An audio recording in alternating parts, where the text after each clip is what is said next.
수성지는 근심의 성에 관한 기록이란 뜻으로 임금인 청군에게 근심이 생긴 과정과 그 귀결을 허구적으로 구성하여 서술한 한문 소설이다. 청군에게 근심이 생긴 과정 밑줄, 그 귀결 밑줄. 수성지는 전통적인 의인체서사인 가전의 양식을 개성했지만 가전 밑줄. 얘들아, 가전체 소설 들어본 적 있지? 들어본 적 없나? 기전체는 들어봤는데. 가전체는 뭐냐면 여기서의 가가 거짓 가짜야. 그래서 우리 공방전 들어본 적 있죠? 공방전 들어본 적 있나? 안 들어봤나? 공방전은 이제 돈을 사람으로 만들어서 돈을 사람으로 표현을 했어. 그래가지고 그러니까 실제로 사람이 아닌 것을 사람처럼 표현을 한 거야. 사물 같은 것들을. 이게 가전체 소설입니다. 이해됐죠? 그래서 마음을 의인화했다라고 했으니까 마음에 대한 가전체 소설이었던 거지. 이해됐나요?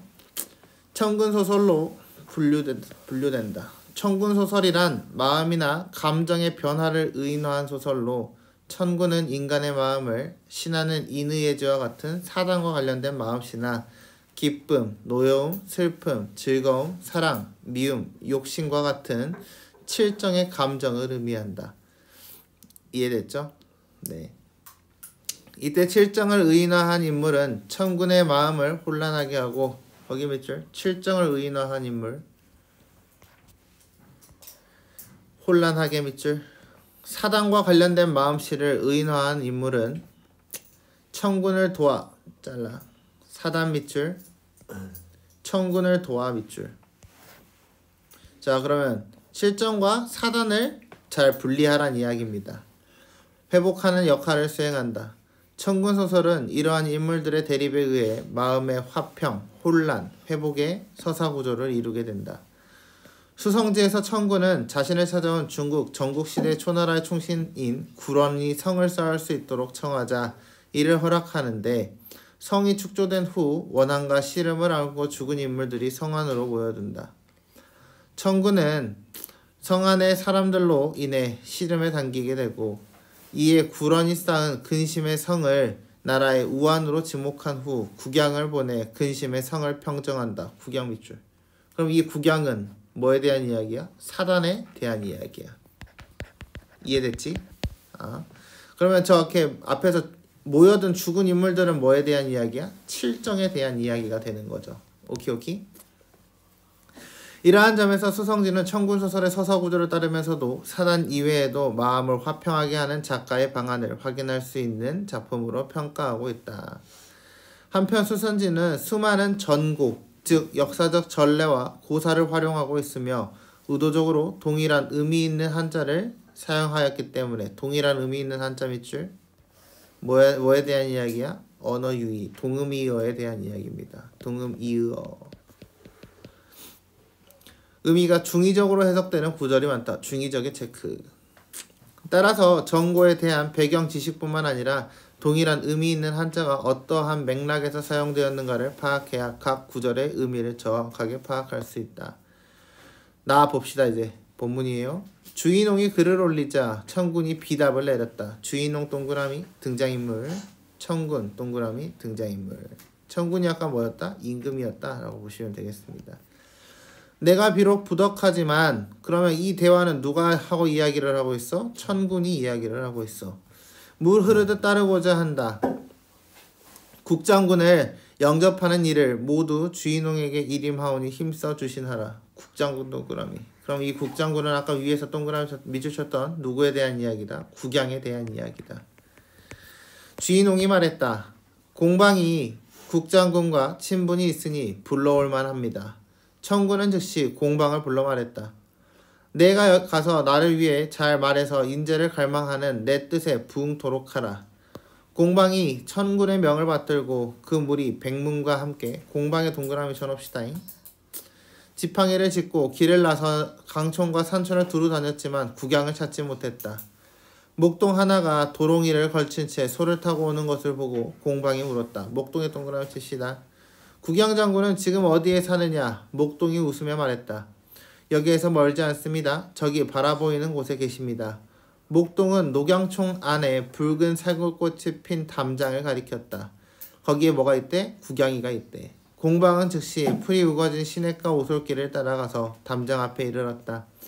과연 국양이 푸른 깃발 아래 목로 주점에 미인을 데리고 앉아 있다가 공방이 오는 것을 보고 배간으로 대하며 말했다. 힘들게 먼 곳에 찾아오셨는데 제가 무엇으로 보답하지요? 공방이 꾸짖으며 말했다. 금초로 받고 오기 바라요. 서량을 바라는 게요. 왜 이리 나를 경멸하시오? 경멸 밑줄. 배간으로 대했다를 얘를 뭘로 해석하고 있어? 경멸로 해석하고 있어. 이해됐죠? 복초 임금께서 근심의 성 때문에 힘겨워하시다가 장군이 세상에 불평한 일을 제거하는 것을 자기 임무로 삼는 데 뜻을 두고 있다는 말을 들으셨소. 그리하여 아침 저녁으로 장군이 오기를 바라며 임금을 올바른 길로 인도해 달라는 부탁을 내리고자 하오. 내가 장군과 대대로 교분이 있기에 특별히 보내 맞아오게 하셨거늘 어찌 이처럼 무례하오. 국양은 그제야 배간을 감추고 청안을 보이더니 청안의 밑줄. 자, 그럼 배간은 원래 이게 눈 안자야. 안과 할 때 안자란 말이야. 그래서 하얀 눈을 가졌을 때 어땠다? 경멸로 바라보았다. 그럼 청안일 때는 다르게 본다라는 이야기가 되겠죠. 이 부분도 확인하시면 되겠습니다. 채준이 좋아하던 투호를 하며 말했다. 근심이 있고 없는 것은 오직 자기에게 달려있어이다. 자기 밑줄. 뭐에? 스스로에게 달려있다.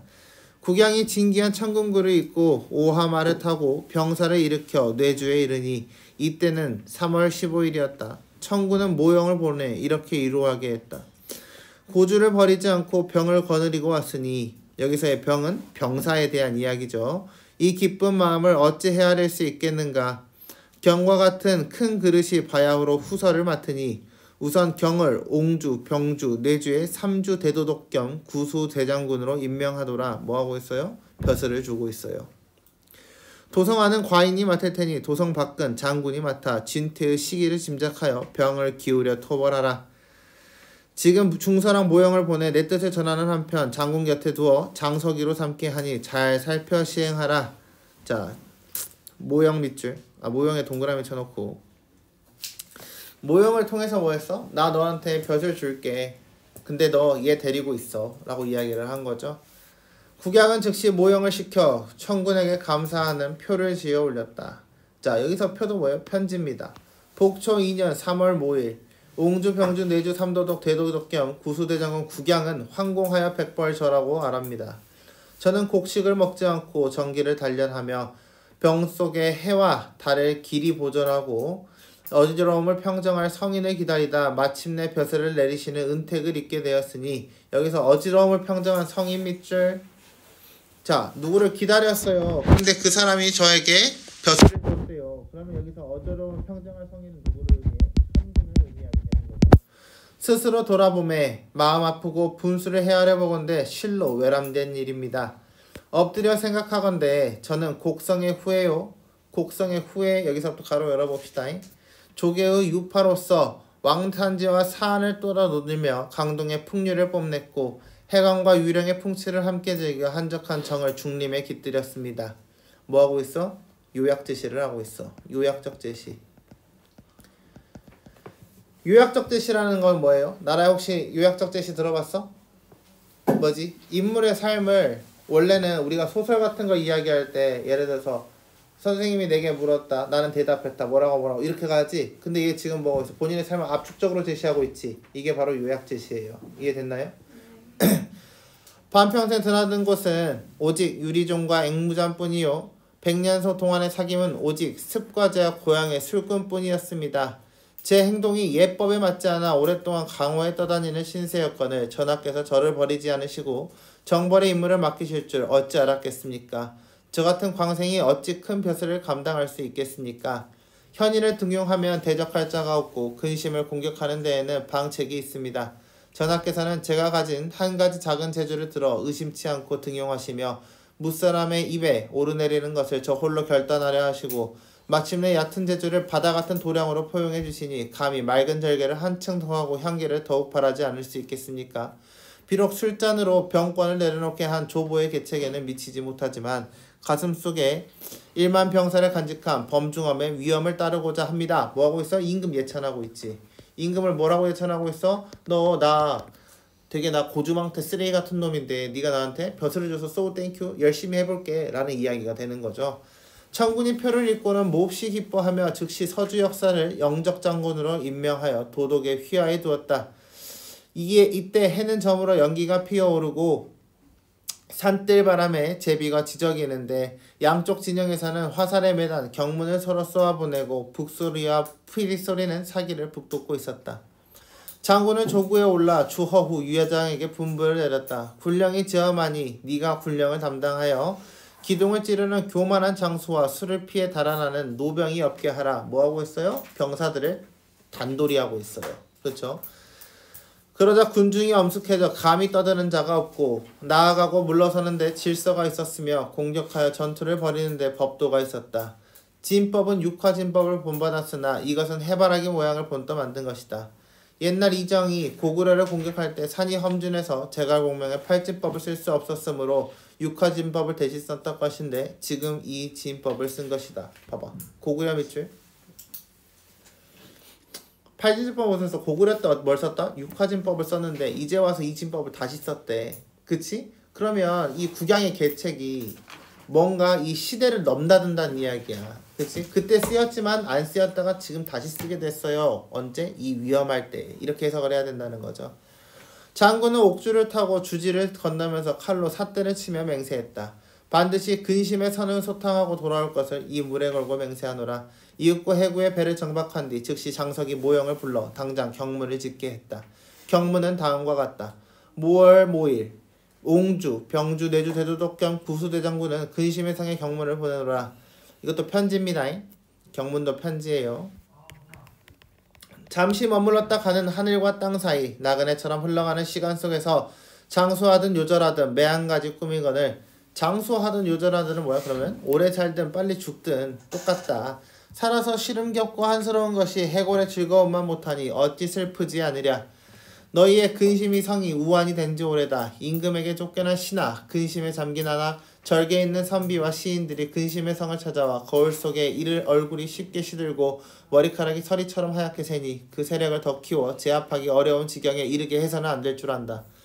지금 나는 청군의 명을 받아 신풍의 병사를 통솔하여 서주 역사를 선봉으로 삼고 합리와 해오를 비장으로 삼았으니 제갈공명이 진을 버려 풍운진을 펴고 촉패와 항우가 고금제일의 용맹을 떨친다는데 우리 앞에서는 아이들 장난에 불과하거늘. 뭔 말이야? 우리가 더 훌륭하다라는 이야기예요. 어찌 우리를 당해내겠느냐? 하물며 초나라에서 홀로 취하지 않은 구련쯤이야 개의할 게 무엇이겠느냐? 경문을 받는 날로 어서 백기를 들어라. 출락관으로 하여금 소리 높여 경문을 읽어 근심의 성 안에 두루 들리게 했다. 뭐야? 큰 소리로 외쳤대. 그러다 성은 가득한 사람들이 모두 항복할 마음이 생겼지만 오직 구런만이 굴복하지 않고 머리를 풀어 헤치고 달아나 어디로 갔는지 알 수가 없었다. 구런에 다시 한번 동그라미 칩시다. 구런은 어땠다? 달아났다. 달아나의 밑줄. 장군이 해구로부터 병 안에 물을 쏟아붓듯이 기세등등의 파죽지세로 내려오니 공격하지 않아도 성문이 저절로 열리고 싸우지 않고도 온 성이 항복했다. 장군은 무용을 뽐내고 위세를 도날리며 군사를 흩어 외곽을 포위하기도 하고 군사를 모아 내부에 진을 치기도 하니 바다에 밀물이 밀려오고 강가의 성곽에 비가 퍼부어 범람하는 듯 했다. 뭐하고 있어? 비유를 했지. 비유해서 뭐하고 있어요? 그 위세를 떨치고 있습니다. 천군이 영대에 올라 바라보니 구름이 사라지고 안개가 걷히며 온화한 바람이 불고 봄날의 따뜻한 햇빛이 비쳤다. 봐봐. 날씨의 배경이 바뀌었지? 바뀌면서 뭐하고 있어? 이제 태평성대를 찾아왔다라고 하는 엔딩 부분을 알려주고 있죠. 그래서 그 날씨의 변화를 통해서 뭘 알려주고 있다? 사건이 해소되었음을 알려주고 있다라는 단어가 나오면 맞는 말이 되겠습니다. 지난날 슬퍼하던 자는 기뻐하고 괴로워하던 자는 즐거워하고 원망하던 자는 원망을 잊고 한을 품었던 자는 한이 녹아버리고 분을 품었던 자는 분이 사라지고 노여워하던 자는 기뻐하고 근심하던 자는 환희하고 답답해하던 자는 마음이 탁 트이고 신음하던 자는 노래를 부르고 팔뚝을 내지르며 분개하던 자는 발을 구르며 춤을 추었다 라고 되어 있습니다. 그래서 갈등 해소 끝. 오케이? 이해됐나요? 1번부터 볼까요?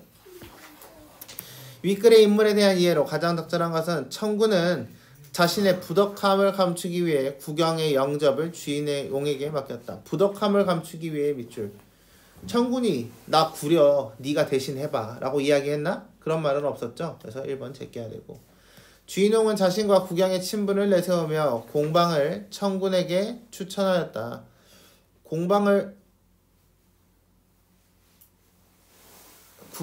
주인공이 자신과 국양의 친분을 내세우며 공방을 청군에게 추천했어? 공방한테 뭐야 그럼 아닌데? 공방이가 친분이 있었던 거잖아. 그치? 그래서 2번도 틀렸습니다. 공방은 청군이 자신에게 한 부탁을 언급하며 국양의 무례함을 지책하였다. 맞는 말이죠. 아까 국양이 왜 이렇게 나 야려봐? 경멸하듯이 왜 쳐다봐? 너무 열받아 라고 했으니까 답은 3번이겠죠. 국양은 군사들의 사기를 북돋기 위해 육화진법을 선택하여 전투를 벌였다. 사기를 북돋기 위해서? 이게 중요했나? 아니, 형세 땅 때문이라 라고 이야기를 했죠. 고구려에서 오는 것 그것 때문이니까 제끼고. 구라는 훗날 위해 무리와 함께 행색을 바꾸는 달아나. 무리와 함께였나요? 홀로 도망갔다 했죠. 그래서 답은 3번이 되겠습니다. A와 B에 대한 이해로 가장 적절한 것은 A는 뭐에 대한 이야기? A가 뭐냐?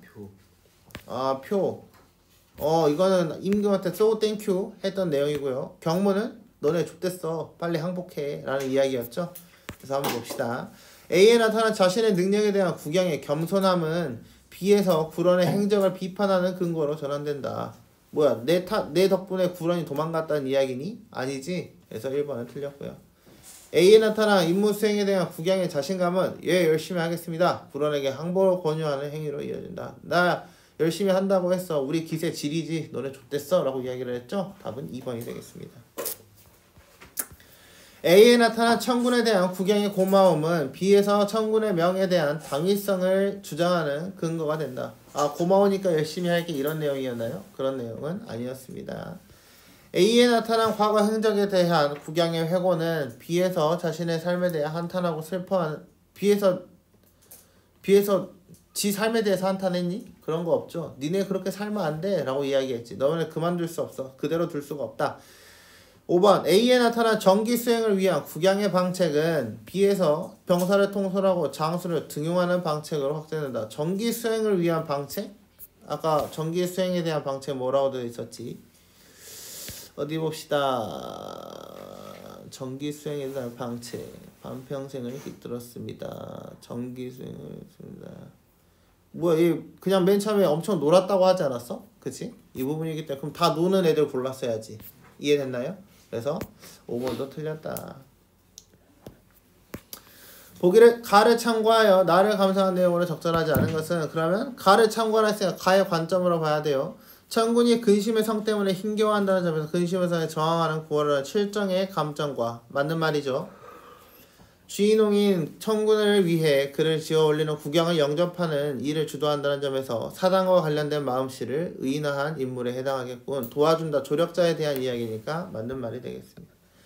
국양이 청군의 명을 받아 근심의 성으로 인한 혼란을 제거한다는 점에서 술을 마시는 것은 마음을 화평하기 위한 작가의 방안에 해당하겠군.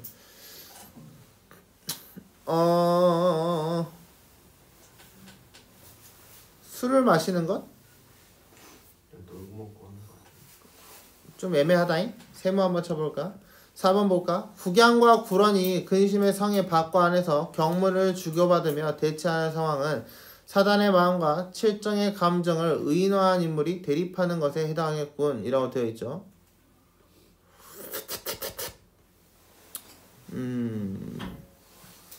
잠깐만 일단 이것도 세모 한번 쳐보자. 5번 볼까? 국양의 근심의 성을 함락하자 슬퍼했던 자가 기뻐하고 괴로워하던 자가 즐거워하게 되는 혼란의 사람 평온함. 이거는 맞는 말이지. 근데 내가 지금 4번을 왜 세모로 쳤냐면 봐봐. 저기 A 부분에 한번 봐볼래? A 부분에 A의 윗부분 바로 윗부분 사단 이외 이러한 점에서 수성진은 청군소설의 서사구조를 따르면서 사단 이외에도 마음을 화평하게 하는 작가의 방안이거든. 그러면 여기서의 국양은 사단이 아니란 이야기, 사단 이외에 해당하는 거잖아. 그치? 그래서 4번이 틀린 것 같은데 답이 몇 번이냐? 4번이지? 4번이냐? 한번 봐볼래? 3번인데 3번. 4번이지? 그래서 4번입니다. 이해됐나요? 그 국양을 설명하는 부분에서 사단 이외의 것들이 이러한 점에서 사단 이외의 것들이다 라고 설명을 했기 때문에 국양이 사단이 아니라고 제껴야 된다는 거죠. 이해됐나? 오케이. 사단과 비슷한 부류긴 하지만 정확히 사단은 아니다 라고 설명을 하고 있습니다. 4번 볼까? 가의 A와 보기를 바탕으로 나에서 기역, 미음을 이해한 내용으로 적절하지 않은 것은 다음은 나에 사용된 전고의 밑줄 전례와 고사라고 이야기를 했어요. 한자의 일부다. 배간, 동진의 완적이 좋은 사람은 푸른 눈을 바라보고 싫은 사람의 눈을 흰자위. 그래서 아까 경멸한다 라고 되어 있었고요. 유리종 습가지. 유리종은 당나라 시인 이하에서의 정전지의 술잔의 이름. 종은 술잔이래요. 그리고 습가지는 연못이래요. 자, 해골의 즐거움. 장자가 길에 버려진 해골을 보고 안타까워했는데 꿈에 그 해골이 나타나서 죽은 자의 세계에는 위로로 군주가 없고 아래는 신하가 없으니 자유롭고 지상에 수고로운 일도 없으니 즐겁기만 하다라고 했던 이야기. 동일한 의미 있는 한자어. 고주, 외로운 군주. 그 다음에 시장에서 파는 술의 의미로 해석이 가능하다. 병은 군대지만 진짜로 우리 피트병처럼 병으로 해석이 가능하다. 1번부터 봅시다. 국양이 공방에 방문을 꺼려했다는 의미로 국양의 말을 들은 공방이 국양을 꾸짖는 이유. 흰눈깔. 그치? 맞는 말이죠. 2번 천군이 변사를 이끌고 자신을 도우러 온 국양을 환대했다는 의미뿐만이 아니라 병에 술을 담아왔다라는 의미로도 해석할 수 있겠군. 그래서 진짜 술병으로 그 술로도 해설할 수 있겠냐라는 이야기니까 맞는 말이죠. 천군이 국양에게 근심에 선에 있는 세력들의 토벌을 맡긴다는 의미뿐만이 아니라 마음속의 근심은 술을 통해 없앨 수 있다는 의미로도 해석할 수 있겠군. 얘도 그렇게 볼 수 있겠죠. 국양이 술을 마시며 세월을 보냈다는 의미로 천군에게 등용되기 전까지 강호를 떠다니는 신세다. 이건 당연한 소리고. 인생의 즐거움은 근심의 성 밖에서 찾을 수 있다는 의미로 국양이 근심의 성 안에 있는 사람들에게 저항을 안타까워하는 이유를 알 수 있겠군. 안타까워하고 있나? 아니. 빨리 안 꺼져? 라고 협박하고 있었지? 그래서 답은 5번이 되겠습니다. 이해됐나요?